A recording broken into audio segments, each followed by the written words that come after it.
Oi, pessoal. Nosso tema hoje vai ser sobre desmame. É um tema que eu vou falar hoje que não tem como base a minha experiência ainda como mãe, porque ainda não cheguei nessa fase, mas sim pelo que a Sociedade Brasileira de Pediatria indica. Nós sabemos que o aleitamento materno exclusivo ele deve ser feito até os 6 meses de idade, exclusivo, e a partir daí ele deve ser complementado até 2 anos ou mais.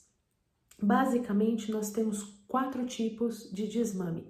O abrupto, que não é aconselhável, a gente vai falar um pouquinho mais sobre ele. O planejado ou gradual, o parcial e o natural, que é o ideal. Começando pelo desmame abrupto, que geralmente acontece ou porque a mãe acaba tendo uma nova gravidez e isso faz com que tenha alteração na quantidade, na qualidade, no sabor do leite materno, e a criança acaba de vez rejeitando o peito de forma abrupta, ou então a mãe tira de uma forma abrupta o aleitamento materno. Isso não deve ser feito porque ele traz consequências tanto para a mãe quanto para a criança. Para a criança, pode gerar uma criança com um sentimento de rejeição, de insegurança, e para a mãe, como é uma coisa abrupta e não natural, ou de forma gradual, acaba acontecendo um engurgitamento mamário e muitas vezes até a mastite. Então, isso deve ser evitado por essas diversas consequências que pode ter. O planejado ou gradual, a gente vai ver, por último, que a gente tem que ter aí uma série, a criança ela começa a apresentar uma série de sinais que pode facilitar e que indica que a criança ela já pode acontecer o desmame aí planejado. O parcial, que é a criança ela mantém um certo aleitamento materno aí, mas não em livre demanda como vinha acontecendo quando eu era pequeno.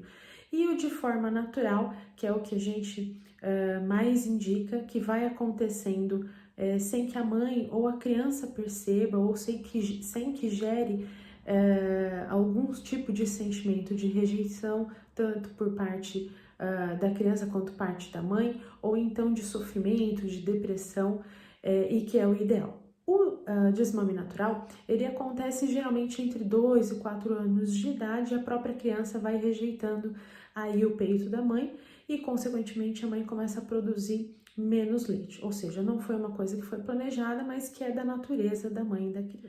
Para que aconteça o desmame gradual e planejado, nós temos que ter, então, observar os seguintes sinais na criança. Primeiro, que é importantíssimo, a idade tem que ser superior a pelo menos 1 ano de idade. Antes disso, não é aconselhável que a gente faça o desmame aí, nem se for planejado. Segundo, a gente tem que ver qual é o interesse pelas mamadas que a criança tem. Então, ao longo do tempo, principalmente depois de 1 ano de idade, quando a alimentação complementar já está estabelecida, a criança ela vai perdendo o interesse pelas mamadas. Terceiro, a aceitação de alimentos variados, né? Aí, mais uma vez, a alimentação complementar é importante.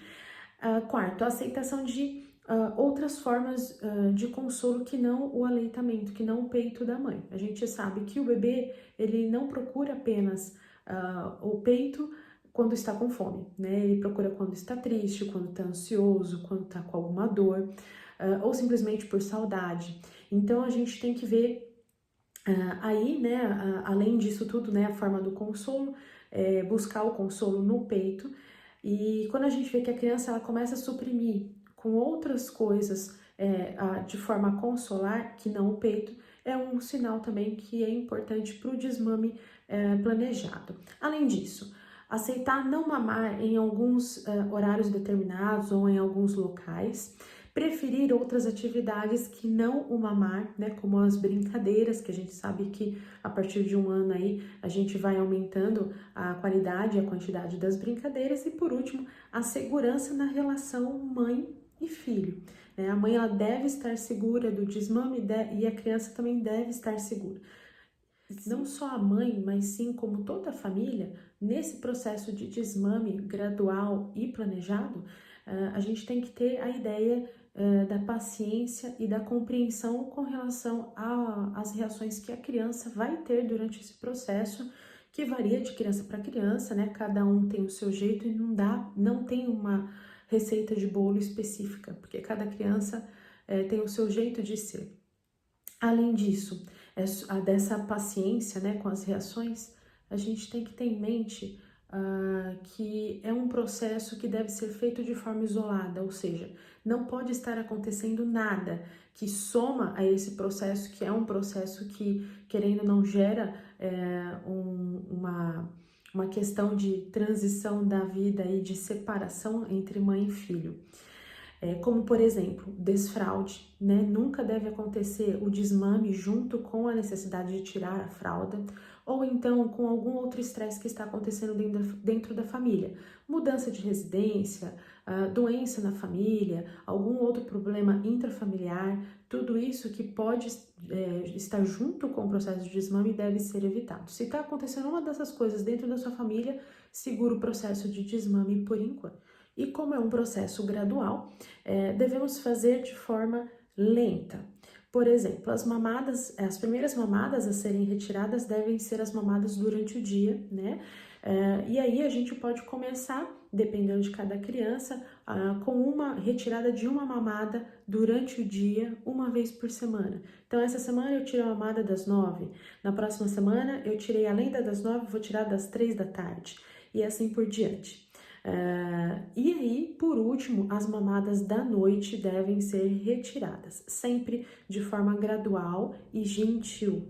Uma coisa muito interessante é que em crianças que são maiores, né, como eu falei, o primeiro sinal são crianças acima de 1 ano, e geralmente a forma natural do desmame acontece entre 2 e 4 anos de idade, são crianças que já entendem.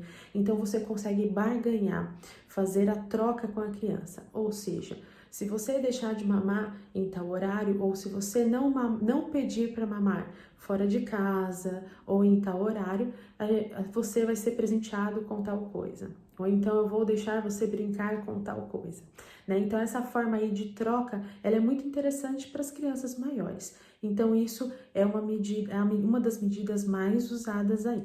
Também como forma de desmame, as mães elas podem encurtar as mamadas. Né? Se a criança mama entre 20 e 30 minutos, a duração da mamada dela, a gente encurta para 10, 15 minutos. Além disso, rejeitar, dar o peito, né? Negar o peito, sempre conversando de forma gentil para determinados horários, determinados locais.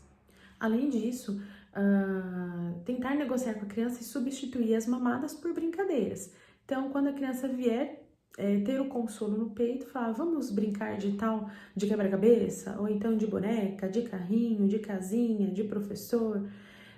Então, sempre tentar substituir o consolo ou ainda distrair a criança do ato de mamar no peito. Isso é super importante. Esse é o recado que eu tinha para vocês hoje. Qualquer dúvida pode deixar nos comentários ou via direct. E eu deixo o recado que sempre o desmame ele deve ser de forma gentil e nunca sozinho, porque não é uma coisa simples, se não acontecendo de forma natural. Se você planeja, isso deve ser feito sempre junto em acompanhamento com um profissional. E aí é o pediatra ou o médico de família e comunidade de sua confiança.